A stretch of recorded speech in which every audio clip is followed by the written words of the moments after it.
Bangladesh West Indies T20 series starting on from 27 right 27 29 এবং 31st এই তিনটা T20 series হবে এবং এই সিরিজের জন্য বেসিক্যালি দুই দলই তাদের স্কোয়াডটা দিয়ে দিয়েছে গতকাল।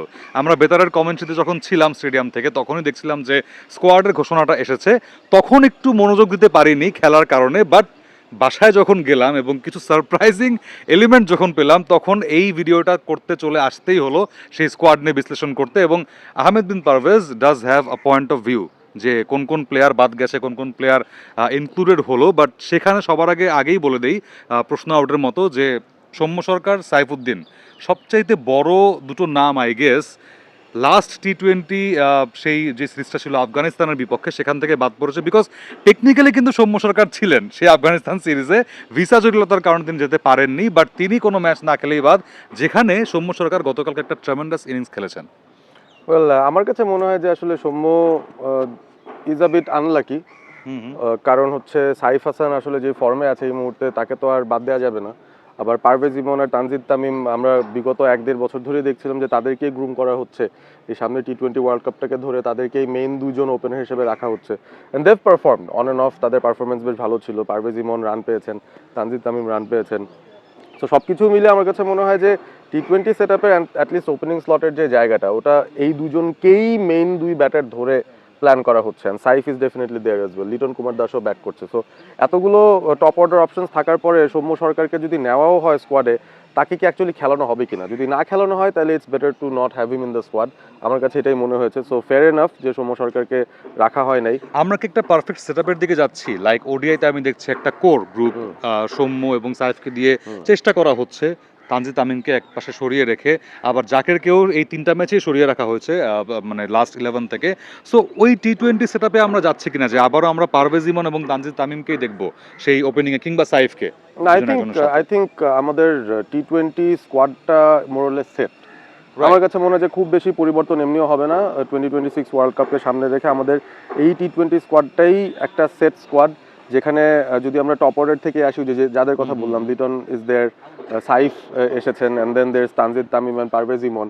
মিডল অর্ডারে তাওহিদ হৃদয় ইজ দেয়ার, নুরুল সোহানকেও ইদানিং রাখা হচ্ছে। আফগানিস্তান সিরিজে he had a very good series, তো সেটার পর থেকে তাকেও কনসিডারেশনে রাখা হয়। জাকের আলী অনেক, তারপরে হচ্ছে তানজিম সাকিব আছেন। স্পিনারদের মধ্যে নাসুমকেই রাখা হয়েছে। Tanvir is not part of this squad. So Rishad, Nasum, মানে looks like a very solid and well balanced overall squad. গত যে সিরিজটা আফগানিস্তান খেলেছিল বাংলাদেশের সঙ্গে, সেই 3 ম্যাচের সিরিজের থেকে একটাই মাত্র পরিবর্তন আমি দেখছি এই স্কোয়াডটায়, সেটা হচ্ছে 16 জনের জায়গায় 15 জন করা হয়েছে এবং সেই জায়গার মধ্যে একজন বাদ পড়ে গেছে। So I guess you have updates regarding that as well. Yes, সাইফুদ্দিনের কথা বলছিলাম আমরা ব্রেকের কথা বলছিলাম অনেক, যে সাইফুদ্দিনকে টিম হোটেলে ওঠানো হয়েছে চট্টগ্রামে, এবং টিম হোটেলে ওঠানোর পরে তারপরে তিনি জানতে পারলেন সন্ধ্যার দিকে যে তিনি আলটিমেটলি সেই স্কোয়াডেই নেই। সো তার মনের অবস্থাটা কি? আমার মনে হয় যে মানে তাকে যদি একটা নির্দিষ্ট উদ্দেশ্যে বা স্পেসিফিক কোনো রোল দিয়েও নিয়ে যাওয়া হয় চট্টগ্রামে, I think that would have worked better for Bangladesh team. এবং আমি বলবো যে তার অপরিহার্যতাটা আমরা ভারত যে বিশ্বকাপটা হবে 2026-এ, সেই ভারতেও কিন্তু অনেকটা তার ইম্প্যাক্ট দেখতে পেতাম। বিকজ কাইন্ড অফ ট্র্যাকে খেলা হবে যেখানে কিনা আপনার একজন মানে পেস অলরাউন্ডার খুবই গুরুত্বপূর্ণ। সাইফুদ্দিনের ব্যাটিং এবং তার পারফরমেন্সটাও কিন্তু ভালো ছিল সদ্য সমাপ্ত আফগানিস্তানের সাথে টি20 সিরিজে। সো রোজেলের কাছে আসতে চাই, কতটা খুশি মোটামুটি এই দলটা নিয়ে, যে স্কোয়াডটা দেওয়া হয়েছে ওয়েস্ট ইন্ডিজের সাথে চট্টগ্রামে খেলা, থিংটা কি? আমার কাছে যেটা পার্সোনালি মনে হচ্ছে যে স্কোয়াডটা ঠিকঠাক আছে। আমি পারভেজ ভাই যেটা বললো যে আসলে টি20 স্কোয়াডটা আসলে সেট, এবং আমরা বিগত যে সিরিজগুলো খেলেছি সেখানে কিন্তু আমরা টি20তে পারফর্মটা করতে পেরেছি। ওয়ানডের চেয়ে টি20তে আমাদের পারফরমেন্সটা ভালো। ওয়েস্ট ইন্ডিজের বিপক্ষে আমরা দেখেছি সেখানে 3-0 সিরিজ জিতেছি। আফগানিস্তানের বিপক্ষে আমরা সিরিজ জিতেছি 3-0। সো ওভারঅল স্কোয়াডের মধ্যে তেমন পরিবর্তন করার আসলে সুযোগ ছিল না। বাট সৌম্য সরকারের যে বিষয়টা আপনারা বলছিলেন যে আসলে তাকে আফগানিস্তান সিরিজেও রাখা হয়েছিল, সেখানে ভিসা জটিলতার কারণে আসলে যেতে পারেননি তিনি। সো সেই জায়গায় তাকে বাদ দেওয়াটা কিছুটা আপসেটিং তার জন্য আমি অবশ্যই বলবো। এবং যেহেতু অলরেডি আমাদের কিন্তু ওপেনিং স্লটটা একদম ফিল আপ, সেই জায়গায় আসলে সৌম্য সরকারের সুযোগটা কতটুকু সেখানে দিতে পারতো বিসিবি, সেটা একটা প্রশ্ন থেকেই যায়। বাট সৌম্য সরকারের লাস্টে যে ইনিংসটা আমরা দেখলাম ওয়েস্ট ইন্ডিজের বিপক্ষে ওয়ানডেতে 91 রানের ইনিংস, সেটা দেখে অনেকে বলছেন যে এরকম ভালো ইনিংস করার পরও আসলে কেন তাকে টি20তে রাখা হলো না। এখন আপনাকে প্র্যাকটিক্যালি চিন্তা করতে হবে যে ওপেনিংয়ে কিন্তু সাইফ হাসান তিনি খেলবেন নিশ্চিতভাবেই। লিটন কুমার দাস তিনিও খেলবেন, এটাও অনেকটাই পূর্ব নির্ধারিত। মানে ওয়ান ডাউনে। হ্যাঁ, ওয়ান ডাউনে। এবং তানজিদ তামিম, পারভেজ হোসেন ইমন দুজনেই কিন্তু ভালো পারফর্ম করেছেন আফগানিস্তানের বিপক্ষে। সো সেই জায়গায় তানজিদ তামিম অথবা পারভেজ ইমন থেকে যে কোনো একজন ডেফিনেটলি খেলবে। সো সেই জায়গায় আসলে সৌম্য সরকারকে কোন জায়গাটাতে খেলাবেন? আপনি কি জাকিরের জায়গায় খেলাবেন একদম ফিনিশারের রোলে? কিন্তু ফিনিশারের রোলেও কিন্তু সৌম্য সরকারের এক্সপিরিয়েন্স খুব একটা নেই। তার যে রোলটা সেটা হচ্ছে ওয়ান ডাউন বা হচ্ছে ওপেনিংয়ে। সো সেই জায়গায় কিন্তু স্লটগুলো ফিল্ড আপ। সো সেই জায়গায় আসলে কোথায় রাখবেন আপনি সৌম্য সরকারকে? এর চেয়ে পারভেজ ভাই যেটা বললেন যে না খেলানোর চেয়ে আসলে স্কোয়াড থেকে বাদ দেওয়াটাই বেটার। আমার মতেও সেটাই মনে হচ্ছে যে এটা একটা ভালো ডিসিশন। আমি বলবো যে সৌম্য সরকারের জন্য বিষয়টা আপসেটিং হতে পারে, বাট তার জন্য এটা ভালো হয়েছে। একেবারে খেলানোর চেয়ে ডাগ আউটে বসে থাকা, যে এরকম পারফর্ম করে ডাগ আউটে আমাকে বসিয়ে রাখলো, সেটা কিন্তু তিনি নিজে ভাবতেই পারেন যে আমি 91 রানের একটা দুর্দান্ত ইনিংস খেললাম, তারপরেও আমাকে নামাচ্ছে না। তো সো তিনি রাগ করতেই পারতেন। সেই জায়গায় কিন্তু এখন কষ্টটা একটু কম থাকবে। কামিং ব্যাক টু পারভেজ ভাই, আপনার কাছে যে নাসুমের ইনক্লুশনটা এবং নাসুমের যে ট্রান্সফরমেশনটা আমরা দেখতে পাচ্ছি, he has been getting his groove completely in the devastating form with the white ball. তার ইনক্লুশনটা আমরা দেখছি যে কতগুলো টানা সিরিজে তিনি বেশ ভালো করছেন ডেফিনেটলি, এবং তানভীর মাইট গেট আ কমপ্লেশন যে মানে হঠাৎ করে তিনি একটু কন্টেনশনের বাইরে যাচ্ছেন টি-20 স্কোয়াডটাতে, বাট নাসুমের রাইসটাকে অবশ্যই ছোট করার কোনো কিছু নেই, বা ওই যে বলি না যে আন্ডারলুক করার কোনো উপায় নেই। না, কোনো উপায় নেই। এবং আমার কাছে মনে হয় যে বোনাফাইড একজন যদি স্পিনার চিন্তা করা হয় যে হচ্ছে ফিঙ্গার স্পিনিং অপশনটায় বাংলাদেশকে কাভার দিবে, it will be Nasum. Till 2026 world cup definitely it will be Nasum. So তার উপরেই মোটামুটি নির্বাচকরা আস্থা রাখছেন, and he backed it up with performance. আপনি you can just think about নাসুমের রিসেন্ট আফগানিস্তান সিরিজ, সেখানে তো he was player of the series. So এরকম পারফরমেন্সের পর আই থিঙ্ক তার কনফিডেন্সটা অনেকটা বৃদ্ধি পেয়েছে। এনসিএল টি-20তেও হঠাৎ করে হি কেম and joined Rangpur team, Rangpur champion হয়ে গেল, চ্যাম্পিয়ন হয়েছে এবং ইম্প্যাক্টফুল বোলিং করেছেন তিনি সেখানে। ওয়ানডে স্কোয়াডে আবার হঠাৎ করে এক ম্যাচ পরে তাকে ডেকে আনা হলো, এই দুই ম্যাচ তিনটা ভালো উইকেট পেয়েছেন, খেলেছেন, রাইট। সো ওভারঅল আমার কাছে মনে হয় যে বাংলাদেশের স্পিন ডিপার্টমেন্ট প্রিটি স্ট্রং। যদি রিশাদের কথা বলি, নাসুমের কথা বলি, প্রিটি স্ট্রং, এবং সেই সাথে যদি আমরা সাইফ হাসানের স্পিনটাকেও ইনক্লুড করি, we have a very good line up overall. এখানেই স্পিন থেকে যদি আমরা এবার পেসে মুভ করি, moving from Dhaka to Chittagong, different type of condition definitely. আমরা চট্টগ্রামে একটু স্পোর্টিং উইকেট সবসময় দেখে আসছি। সো এই ক্ষেত্রেই কিন্তু যে পেসারদের, আমরা গতকালকে যে কন্টেন্টটা করেছিলাম যে পেসারদের গেম টাইমটা কম হয়ে যাচ্ছে কিনা, এখন কিন্তু আপনার কাছে অ্যাটলিস্ট ডিফারেন্ট ফরম্যাটে হলেও তাসকিন, মুস্তাফিজ, শরীফুল, তানজিম সাকিব এই চারজনই আছেন।